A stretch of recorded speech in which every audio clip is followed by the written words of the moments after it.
Cette semaine, une question de Romain de Paris. Les exactions commises par l'organisation État islamique véhiculent une image très négative de l'islam, notamment dans les pays européens à forte composante musulmane comme la France. Comment éviter l'amalgame fréquent entre islam et islam radical ?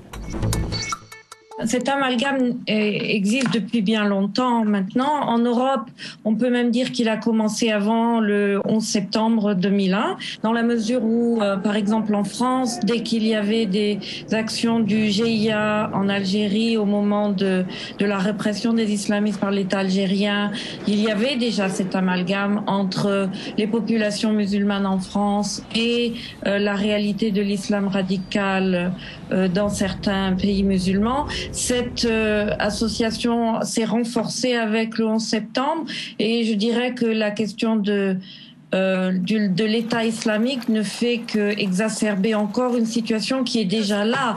Enfin, on a vu les conséquences de cette association en Europe en général, pas uniquement en France, avec de plus en plus de peur de la part des populations européennes concernant les signes ou les expressions de la religion islamique, depuis les minarets jusqu'aux voile.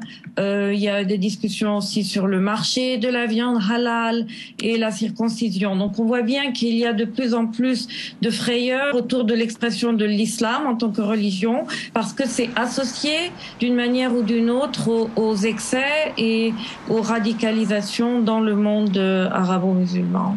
Je crois qu'en Europe, ce qui est central maintenant, c'est quelle est la légitimité de la religion islamique, mais aussi des autres religions et dans l'espace public. Et je crois qu'il y a un vrai débat en Europe, qu'il est loin d'être, j'allais dire, terminé. La solution, elle n'est pas dans plus d'islam du tout. Elle est dans la recherche d'un islam différent qui peut contrer cette version intolérante du salafisme.